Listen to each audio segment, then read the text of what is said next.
namshukuru Mungu kwa kuendelea kulijalia taifa letu kuwa lenye amani na utulivu.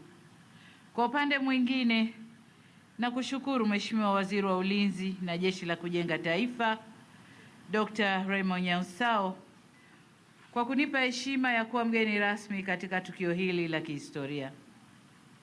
Kama tulivyosikia katika historia ya mradi huu au historia ya ujenzi wa makao makuu ya ulinzi wa Tanzania, basi pongezi zangu ni kwenu wote waliomo kwenye historia ile, kijumuisha mkuu wa majeshi aliyopo, lakini na wakuu wa majeshi wastaafu, makamanda, maafisa na askari, kikosi kazi maalum kiliosimamia kazi hii, vijana wetu wa JKT na wote wengine walioshiriki kufanikisha mradi huu. Vile vile kipekee nawapongeza mawaziri wa ulinzi wa jeshi la wananchi wa Tanzania aliyepo Dr. Raymond Nyausao na waliopita wakiongozwa na Rais wa Zanzibar na mwenyekiti wa Baraza la Mapinduzi Mheshimiwa Dr. Hussein Ali Mwinyi aliyekuwa waziri wa wizara hii wakati jiwe la msingi la mradi huu likiwekwa. Pamoja nao niungane na mkuu wa majeshi kulishukuru sana bunge letu kupitia kwako Mheshimiwa Spika. Nishukuru kamati yako ya kudumu ya mambo ya nje, ulinzi na usalama kwa kufuatilia kwa karibu na kufanikisha utekelezaji wa mradi huu. Ndugu viongozi, maafisa na maaskari, makao makuu haya ya ulinzi wa taifa ni alama ya ukomavu wa kielelezo cha uwezo wetu kama taifa wa kupanga, kuamua na kutekeleza miradi mikubwa kwa kutumia fedha zetu na wataalamu wetu wa ndani. Huu ni msingi muhimu wa uhuru wa maamuzi na heshima kwa taifa letu. Tukilinganishwa na wengine ndani ya Afrika, tutakuwa kati ya nchi zilizotoa kipaumbele na heshima kubwa kwa shughuli za ulinzi. Majengo haya yasitupe fahari tu kuwa nayo. Jengo zuri kubwa limependeza, lakini kuna fezi mbili nyingine zinakuja kuongezea ukubwa na uzuri wa jengo hili. Sasa isiwe tu ni fahari yetu, bali majengo haya yatumike kuimarisha na kusimamia ulinzi wa taifa letu. Yatumike kama kituo cha fikra, uchambuzi wa kitaalamu na uratibu wa kisayansi wa mikakati na shughuli za ulinzi zinazoendana na wakati tulionao, pamoja na majukumu mengine ya ulinzi wa taifa letu. Mambo hayo ni ya msingi kwa kuwa mazingira ya kiusalama ya dunia kwa wakati tulionao hayalindwi kwa silaha peke yake, bali nyenzo muhimu ni upatikanaji, uchambuzi na matumizi ya taarifa, teknolojia, mifumo ya mawasiliano na mbinu za kisasa zinazohitaji ubobezi wa kitaalamu na weledi wa hali ya juu, mambo ambayo nataka nikiri kwenu, nilipotembelea hili jengo niliyaona yako pale ndani.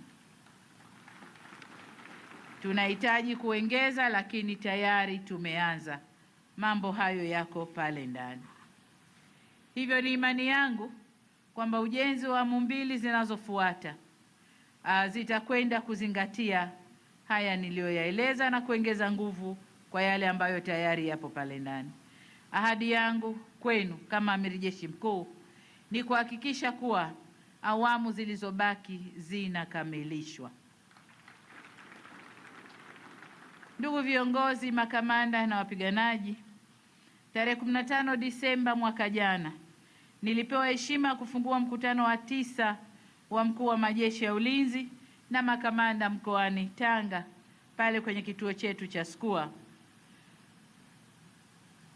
Mkutano ule ulibeba kauli mbiu inayosema ulinzi imara na amani ndio msingi wa maendeleo ya nchi yetu. Kauli mbiu hii inatukumbusha kuwa kila hatua ya maendeleo tuliyoifikia imejengwa juu ya msingi wa utulivu, nidhamu, ulinzi thabiti kwa wananchi wetu. Jinsi taifa letu linavyokuwa kiuchumi nikiashiria kwamba hali ya ulinzi na usalama imeendelea kuimarika. Bila uimara wa hali ya ulinzi na usalama, tusingeweza kufikia hatua tuliofikia leo, kwani hakuna uwekezaji unaokuja bila mazingira salama, na hatuwezi kujenga ustawi wa wananchi bila amani. Kama mnavyofahamu, ni juzi tu shirika bobezi linalofanya tathmini ya ukuaji wa hali ya uchumi duniani, the Moody's, limeipa nchi yetu daraja la B1, daraja ambalo ni kiwango kizuri sana kwa mustakabali wa ukuaji wa uchumi wetu. Na kila tunapokuwa kiuchumi, uwekezaji katika sekta ya ulinzi ni suala lisiloepukika kutokana na umuhimu wake kwa mustakabali wa taifa, kimaendeleo na ustawi wa wananchi kwa ujumla. Hivyo serikali yetu itaendelea kuliwezesha jeshi letu kuwa na mazingira bora ya kazi ili liwe tayari wakati wote kutekeleza majukumu yake kwa ufanisi. Taifa lolote duniani linalotaka kuheshimiwa halina budi kuwekeza na kujenga taasisi imara za kulinda uhuru, mipaka, rasilimali na watu wake. Ndugu viongozi, makamanda na wapiganaji, kabla sijahitimisha hotuba yangu, nipende kusisitiza tena kuwa majengo haya mapya ni nyenzo tu ya kutekeleza majukumu yetu, lakini nguvu ya jeshi haitokani na majengo wala vifaa peke yao. Na hapa naomba ninukuu maneno ya Baba wa Taifa Mwalimu Julius Kambarage Nyerere, ambaye aliwahi kusema, na ninanukuu, moyo kabla ya silaha, mwisho wa kunukuu.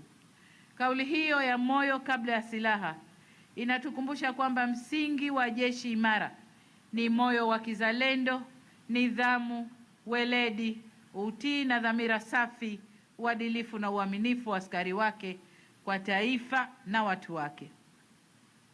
Utii kwa mamlaka ya kikatiba na uaminifu kwa taifa ndiyo silaha ya kwanza ya jeshi linaloheshimika. Hivyo ni wasihi muendelee kuishi kwa misingi ya kiapo chenu na kuepuka mienendo inayoweza kuharibu heshima ya jeshi letu. Na nimesikiliza vizuri wimbo wa jeshi hapa. Maneno yaliyomo ndani ya wimbo ule iwe ndiyo itikadi katika kazi zetu.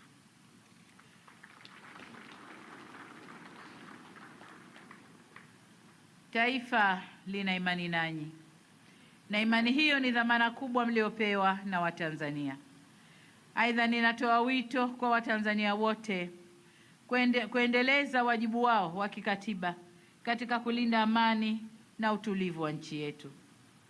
Baada ya kusema hayo, sasa namshukuru Mungu kwamba makao makuu ya ulinzi wa taifa yaliyopo hapa Kikombo mkoani Dodoma leo yamezinduliwa rasmi.